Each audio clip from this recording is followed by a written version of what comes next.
afternoon, everyone. Just a few things at the top, and then we'll get right to your questions. So first, as you can see, we are conducting press briefings here in our temporary press briefing room while our primary location undergoes extensive technical renovations and upgrades. We do greatly appreciate your patience and flexibility as we work to install some long overdue upgrades to the Pentagon press briefing room. Because we do not have internet or phone capability in this area of the Pentagon for a variety of reasons, our normal call-in options will not be available. So for those who have had to call in, we apologize for the inconvenience. However, we will aim to get our briefing transcripts and the audio up as quickly as possible for reporting purposes. We'll also aim to answer your questions through our DoD press desk when you send them to us. Moving forward, we'll look at ways to improve our briefing operations and the facilitation, and expect that our regular press briefings will resume back in the press briefing room in middle to late May.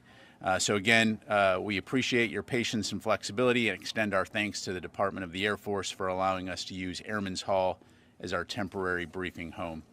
In other news, Secretary Austin returned yesterday from a very productive series of meetings in the Republic of Korea and the Philippines. The Secretary and his Korean counterpart, Minister Lee Jong-sup, jointly reaffirmed measures to enhance extended deterrence on the Korean Peninsula. The two leaders additionally pledged to closely cooperate regarding U.S. strategic assets in the future, as well as further expand and bolster the level and scale of combined exercises and training. In the Philippines, Secretary Austin had his first in-person meeting with his counterpart, Secretary Galvez, and reiterated that the U.S. commitment to Philippine security is ironclad. The Secretary expressed his appreciation for the Philippines' approval of 4 new enhanced defense cooperation agreement locations, and both Secretary Austin and Secretary Galvez noted that the EDCA is a key pillar of alliance cooperation and supports combined training exercises and interoperability. Separately, the Department of Defense announced today a significant new package of security assistance for Ukraine. This includes the authorization of a presidential drawdown of security assistance valued at up to $425 million, as well as $1.75 billion in Ukraine Security Assistance Initiative funds. The presidential drawdown is the 31st such drawdown of equipment from DoD inventories for Ukraine. In total, the U.S. has now committed $32 billion in security assistance to Ukraine since 2014 and $29.3 billion since Russia's unprovoked and illegal invasion nearly 1 year ago this month. Today's announcement includes critical air defense capabilities to help Ukraine defend its people, as well as armored infantry vehicles and more equipment that Ukraine is using to so effectively, including Javelin anti-tank missiles, artillery ammunition, and conventional and long-range rockets for U.S.-provided HIMARS. Additional information on this security package can be found on defense.gov.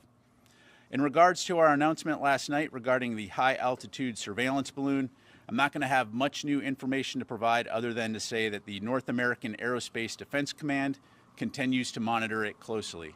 While we won't get into specifics in regards to the exact location, I can tell you that the balloon continues to move eastward and is currently over the center of the continental United States. Again, we currently assess that the balloon does not present a military or physical threat to people on the ground at this time, and will continue to monitor and review options.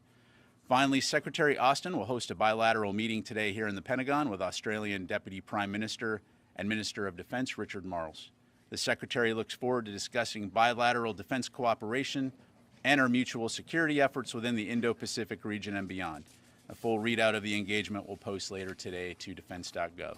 And with that, we'll go ahead and move to your questions. We'll start with AP, Tara Kopp. Hi, Pat. Thank you for doing this.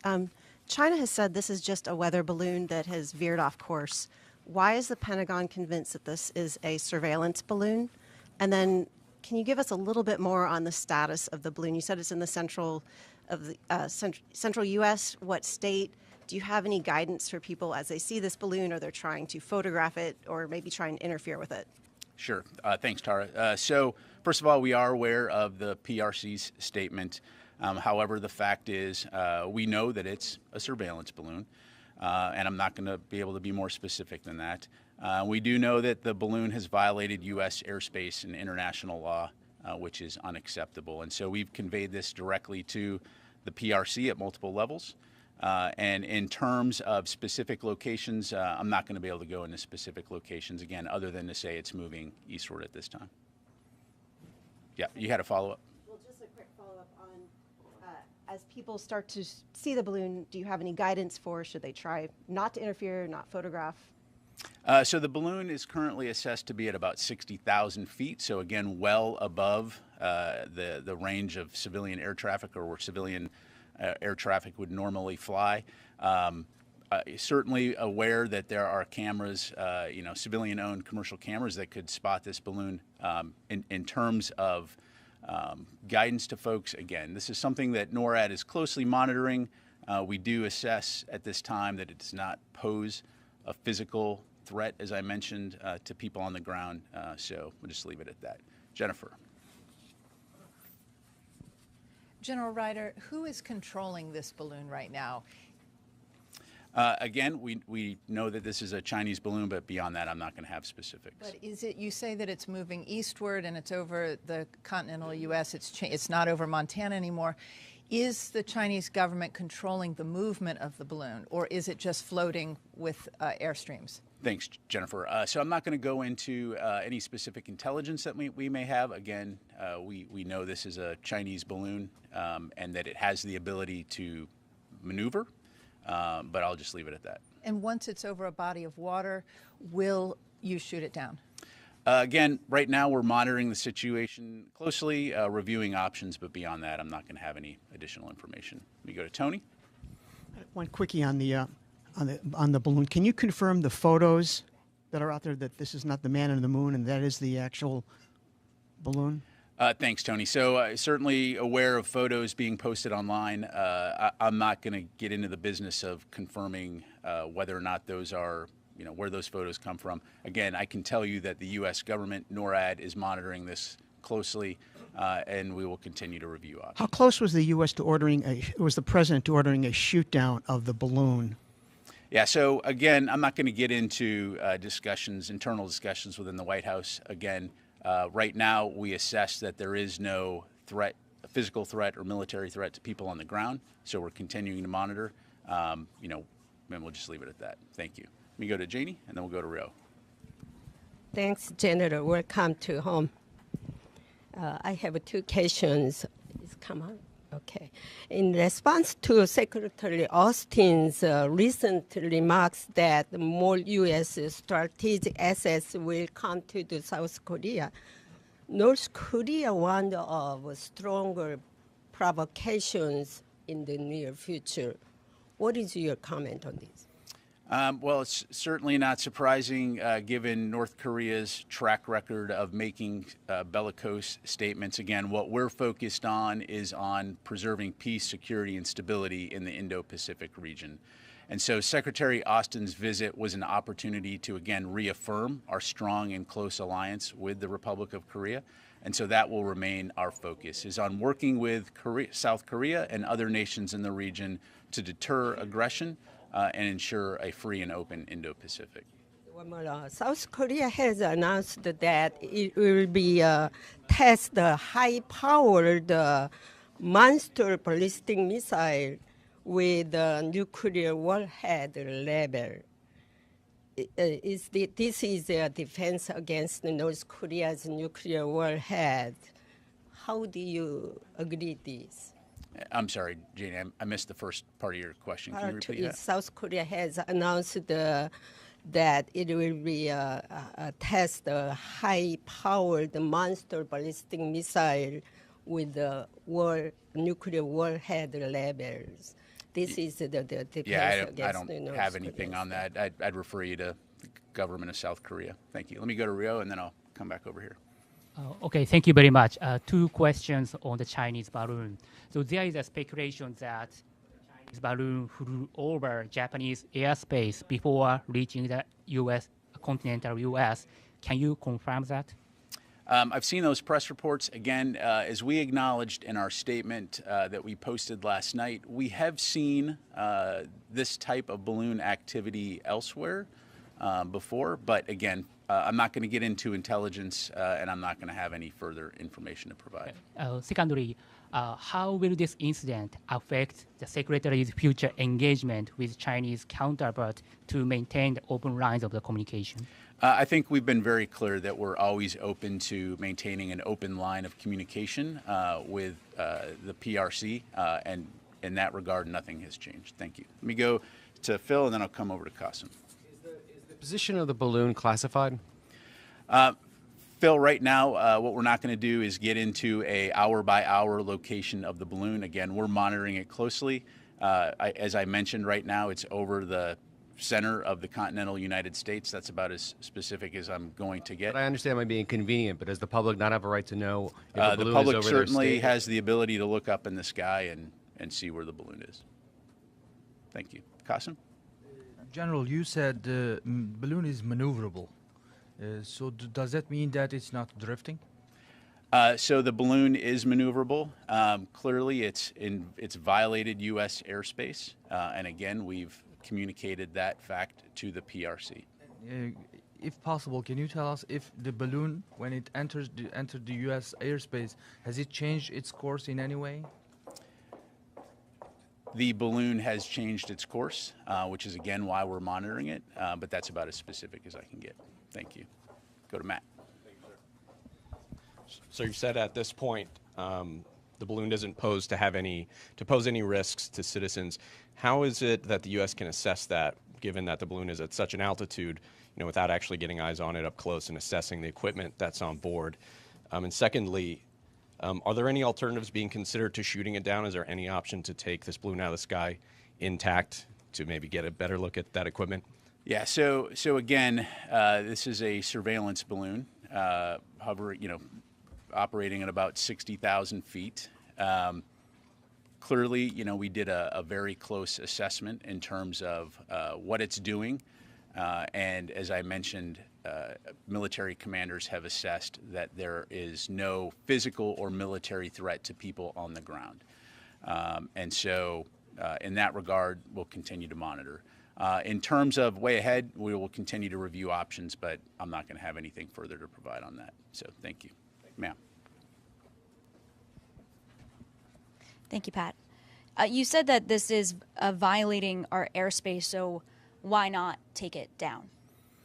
Yeah, so clearly as we assess options and considering the size of the payload on this, looking at the potential for debris and the impact on civilians on the ground or property damage, again, running through the various factors and looking at in terms of does it pose a potential risk to people while in the air. And right now, as I mentioned, we assess that it does not pose a risk to people on the ground as it currently is traversing the continental United States. And so out of an abundance of caution, cognizant of the potential impact to civilians on the ground from a debris field, right now we're going to continue to monitor and review options. And if I may, you mentioned that we've seen this kind of activity before, so why are we sharing this one, and why last night if you were following it for a few days? Is this some sort of sign that we should take from China ahead of Blinken's visit or from the activity that we had in the Philippines? Yeah, so in terms of any hypotheticals about messaging from PRC, I'd refer you to them on that front. Again, I think what makes this different is the duration and the length of which it has been over U.S. territory. But beyond that, I'm not going to be able to go into any more specifics. Mike. Thanks, Pat. Yesterday, a senior defense official said that the intelligence gathering capability of this balloon will be no better than any Chinese satellite in low Earth orbit. If that's the case, why would Beijing go through the trouble and expense to send this balloon on such a journey? Yeah, I'd have to refer you back to the PRC on that. Any opinion why? Again, look, we're monitoring this. As I mentioned, it's violated U.S. airspace. It's violated international law. We've communicated that back to the government of China.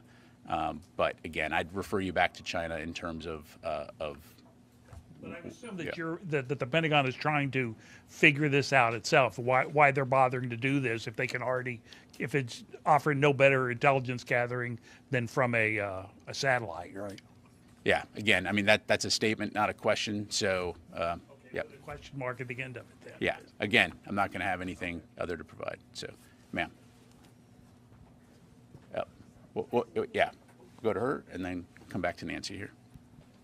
I was wondering, is there any way that the Pentagon is able to gauge how long it could potentially loiter, comparing to balloons that have been in the past, and how long do you anticipate that it could loiter? Sure. Yeah, so as I mentioned, we'll continue to monitor it. Right now, we assess that it'll probably be over the United States for a few days, but we'll continue to monitor, review our options, and keep you updated as we can. Thank you. Okay, let me go to Nancy here. Hi, General. I want to go back to a couple of things you said. You've said several times that the U.S. is reviewing its options. I'd like some clarity. Is the option of shooting down the balloon, particularly as it's going over more populated areas, off the table? Is that still amongst the options that the U.S. military is considering? And if so, under what conditions would it do so? Yeah, thanks, Nancy. So at this stage, what I can tell you is, again, we're reviewing options. I'm not going to go into more specifics than that. And when and if there's any updates to provide, we'll let you know. It's been ruled out, shooting. Again, we're monitoring it and we're reviewing options. And I'll just leave it there. And then a senior defense official yesterday said that similar incidents had happened under the previous administration, and yet some of those administration officials have come forward and said they're not familiar with it. Is there any way you could give us more details on when it's happened, over whether it was over the continental U.S. or over U.S. territories? Is that something you could potentially take to provide the public more details about the extent that these things happen? So what I would tell you right now is that information is classified. I'm not able to provide it other than I can confirm that there have been other incidents where balloons did come close to or cross over U.S. territory. And then I just want to reiterate something that Phil said earlier, that given that it's not classified and the public can see it, I just ask that you take the question that we have more specifics on where it is, given that there's no clear security reason by your own estimation in terms of keeping that information from the public. Sure. Thank Yeah, absolutely. And again, we're just not going to get into an hour by hour where the balloon is. So we will do our best to keep you and the public informed in general terms on where the balloon is, and try to be helpful in that regard. Guessing game where people think it's flying over. I just think some fidelity would be in everybody's Understood. And again, I think a key point here to make, and to purposefully belabor the point, which is that, again, as this balloon traverses the continental United States, we assess that it currently does not pose a physical or military risk to people on the ground. So we will continue to monitor, we'll continue to review our options, and provide information and updates as we're able to. So, Jennifer. If it approaches Washington, D.C., will you shoot it down? Again, Jennifer, we're reviewing options, but I'm not going to get into hypotheticals or speculate on potential future actions. So let me go to the back of the room here, and then I'll come up to Joe. Thank you, General. Thinking about the route of the balloon, was it impossible for the DoD to deal with the balloon before it reached to the airspace of the United States? Yeah, so we've been monitoring the balloon. We are aware. Again, as I mentioned, it is a maneuverable craft, and we continue to assess and make appropriate decisions based on how we're going to address, what we perceive as a potential threat or not. The safety and security of the American people is paramount, and so again, at this time, we assess that it does not pose a physical threat to people on the ground. We'll continue to monitor it, and we'll continue to review options. Thank you. Let me go ahead and go to Joe here, and then we'll come back to this side of the room. So you said that this isn't the first time we've seen a balloon fly over the continental U.S. In the past, has it flown over other sensitive areas, such as military bases? You haven't been very specific. It's just the continental U.S. Yeah, no, I appreciate it. I haven't been very specific because that information is classified, and I'm just not going to be able to talk about it. So thank you. Idris. Thank you. The Canadian Defense Ministry yesterday said they were tracking a second potential spy balloon. Are you tracking a second potential incident? And when the balloon was coming, I guess what I'm confused about is, when were there discussions to shoot down the balloon? Were there any discussions about shooting down the balloon when it was not over the United States, when it was potentially over international waters? Or were the discussions only when it entered U.S. airspace? Yeah, thanks, Idris. So on your first question, we are tracking one balloon.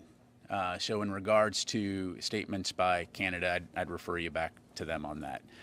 In terms of the discussions about whether or not to shoot down this balloon, that was an option, right? And so that was something that was taken into consideration. Again, because we assess that currently it does not pose a physical or military risk to people on the ground, for now we're continuing to monitor and review options. Thank you. I'll go back to Ellie and then we'll come up here. Thank you. How big is the balloon that you're tracking? And have you guys picked up, is it leaving anything in its wake, like sensors? Yeah, so on your latter question, I'm not going to get into intelligence. We do continue to monitor the balloon. We do know that it is a surveillance balloon.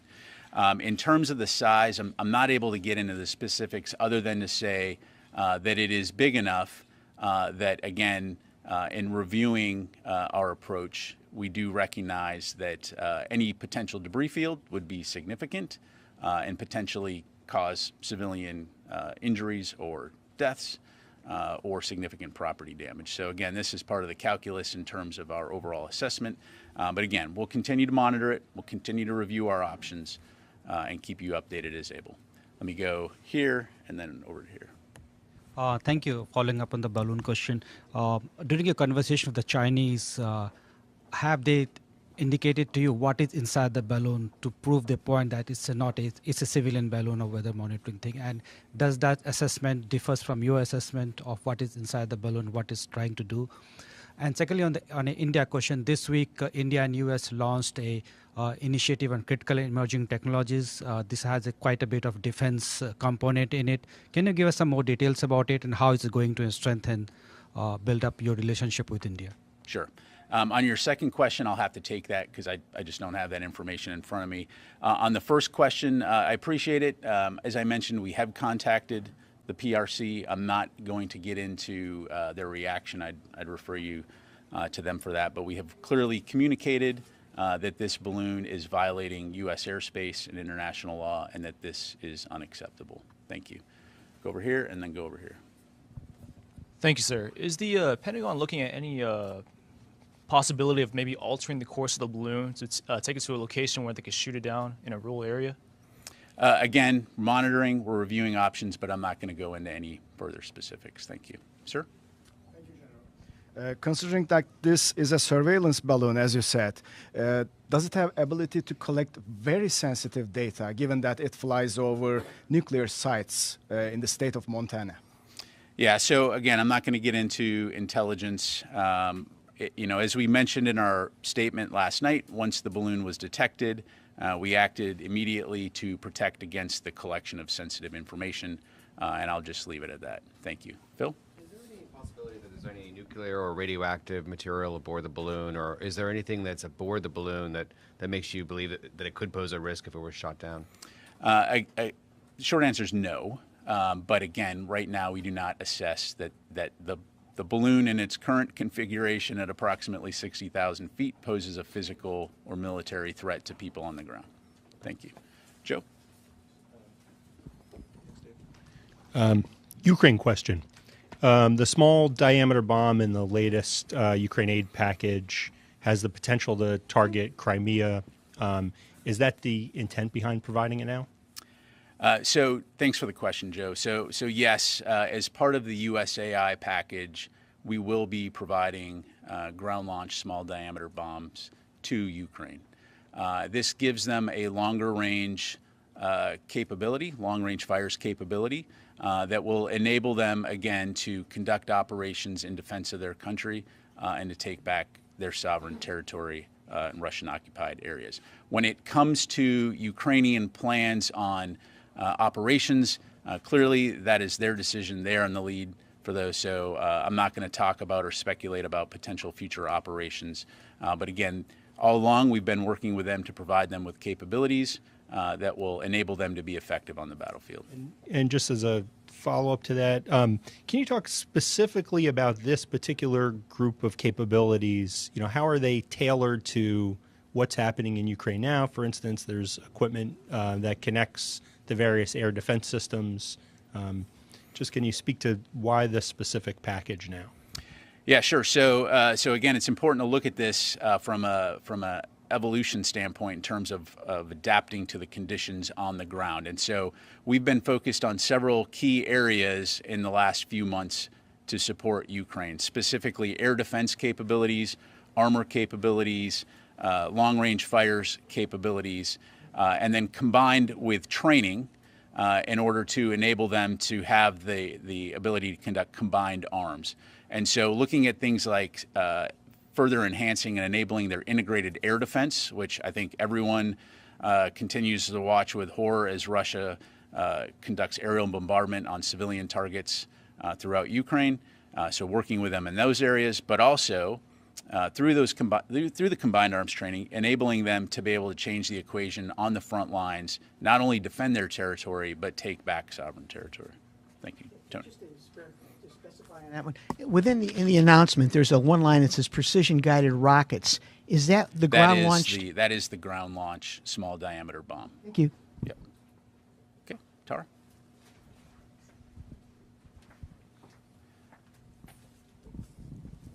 Just going back to the Ukraine package, can you talk a little bit more about integrating the air defense systems, particularly all the systems that have been sent by different NATO partners, and how do you integrate those with the systems Ukraine already has?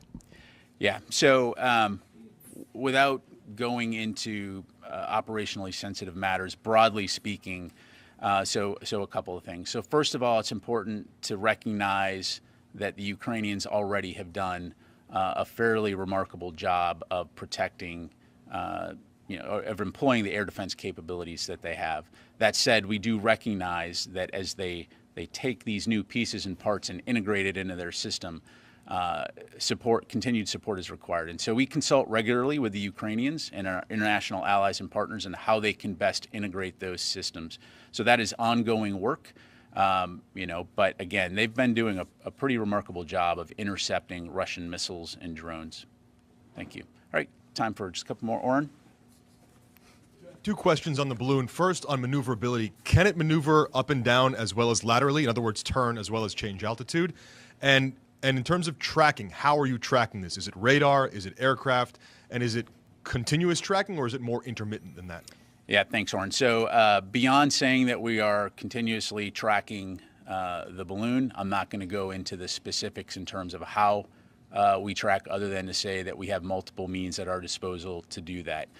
In terms of more specifics on the balloon, again, I'm not going to get into intelligence, again, other than it is maneuverable, and I'll just leave it at that. All right, two more questions, Phil, and then Qasim. The Chinese, you said it changed course. Did it change course following your disclosure of its presence over the United States? And secondly, is to the point about its capabilities, how is it powered? How is it moving? How is it maneuverable? Yeah, thanks, Phil. So again, on your latter question, I'm not going to get into intelligence. Clearly, it's a balloon that has a payload underneath it. I'll just leave it at that. What's that? What do you mean by payload? It's got a large payload underneath the surveillance component underneath the actual balloon piece of it. So just leave it at that. And then in terms of the maneuverability, again, all I can say right now is at this point, again, it's moving eastward across the United States, currently over about the central United States. But did it change course after your disclosure, or did it change further? I don't have that information. Yep. Clarify payload. That sounds like munitions or something that would pose a threat to. No, US again, citizens. it is a surveillance balloon, right? So there is a surveillance capability underneath this large balloon, right? So you look at a blimp. A blimp has a basket, right? So there's a basket underneath it in layman's terms. So again, large enough to be concerning if there were a debris field. So, all right, Qasim, last question. Has there been any mill-to-mill communication with China with respect to the balloon? Again, we've communicated at multiple levels, and I'll just leave it at that. Okay. Sorry, Pat, I don't Yep. mean to pick, but is it arm? Is it munitions? It is a surveillance balloon. Again, does not pose, we currently assess it does not pose a physical or military risk to people on the ground. Okay, what could payload that? Is it an engine? I'm trying Again, to I can't go into more details. So, okay. Thank you very much, everybody. Appreciate it.